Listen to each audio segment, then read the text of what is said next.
Joining us, MS Now contributor Inzamam Rashid in Dubai, retired four-star general and MS Now military analyst General Barry McCaffrey, and senior fellow for Middle East and Africa Studies at the Council on Foreign Relations, Stephen Cook. So, Inzi, talk to me about where we are in terms of a potential deal. The Iranians had proposed something. It appears the Americans are rejecting it. At the same time, I did read between the lines with Donald Trump's own Truth Social statement, and it seems to indicate that maybe he would be willing to end the blockade on the Strait as the Iranians figure out who is in charge there. I wonder if you read it the same way. Yeah, I think I did. I think what's important is that whilst the direct discussions between the US and Iran have currently frozen, and we're probably in a bit of a stalemate at the minute, diplomacy is very much taking place. We saw that in droves over the last few days, with Iran speaking with the Pakistanis, speaking with the Russians, going over to Oman, having conversations with the Qataris, the Saudis, and some European countries as well. So they are making a conscious effort to essentially try and get a deal on the table that they can then discuss with the US. And obviously, we've seen this proposal put forward now. This specific proposal is kind of made up of three steps, the way that I see it. Firstly, it's to end all fighting, to end all Israeli and Iranian and US attacks on all the different countries. The second step would then be that both sides lift their blockades, essentially, in the Strait of Hormuz. And Iran need that desperately because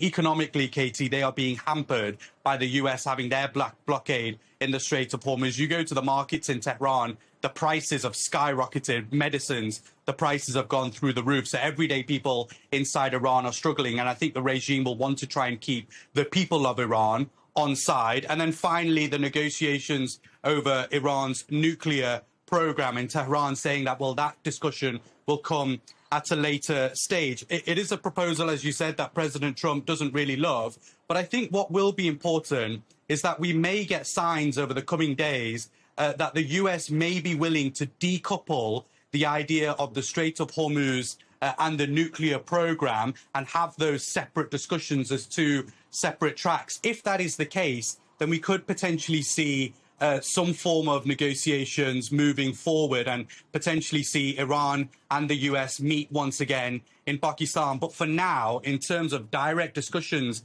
between the two countries, it is pretty quiet. It seems pretty frozen, but that diplomacy in the background will be incredibly important. All right. So, Stephen, is that something that the U.S. should be willing to take, give Iran some time to figure out their leadership structure? I mean, the Daily, the New York Times, The Daily yesterday had an interesting deep dive with their lead reporter on Iran, talking about the IRGC being in charge and indicating that maybe the IRGC, worse for the Iranian people, but better for negotiating with the U.S., that they'll be less theocratic and more transactional. Well, that's certainly possible. We don't know a lot about the new leadership, other than the fact that they do seem to be the hardest of hardliners. Whether they're theocratic or not, they certainly seem to be ideologically motivated and have no love for the United States. That said, as the blockade of their blockade starts to pinch and cause more pain in Iran, they may prove themselves to be a bit more flexible. I think the sticking point will be if we get to a point where there is a decoupling of the nuclear program from the Strait of Hormuz, will be what role Iran has in administering or benefiting financially from some new regime over the Strait of Hormuz. That may be a bridge too far for the United States, but it may be, as a result of this war, something that ultimately the Trump administration is going to have to accept. So what is the position that we're in right now, General? This New Atlantic reporting echoes other reporting we've had here at MS Now, also echoes some CSIS analysis regarding our own munitions, that our stockpiles are lower than maybe Pete Hegseth is letting on. Does that leave us in a, I guess, what negotiating position does that leave us in? And does it matter if the president's fully aware? Look, I think the bottom line is both sides, both Trump and the Iranians, are desperate for both political, economic, and I would add military reasons to get a ceasefire to hold and to lift the mutual blockade. They're going to throw in the towel, one or both sides. I think Trump, if he accepts opening the straits and deferring the nuclear talks, he has just lost a strategic situation. It's just astonishing. There will have been no good argument for the war. I also think, the strain on the U.S. military is real. I might add, though, that this whole notion of depleting the missile stocks, both defensive and offensive, is also in the crosshairs of the Pentagon development authorities, who are going to directed energy weapons. They're on a lot of Navy ships already. They're being deployed to the Army. So I wouldn't think that the missile inventory is the cause for Trump to give up. What is going to cause him to give up is the notion that these people, look, the Iranians fought an 8-year war and took 200,000 killed in action. These are tough people. They're not going to crack based on Truth Social. What's the foreign minister's role in all of this right now, the Iranian foreign minister, Enzi?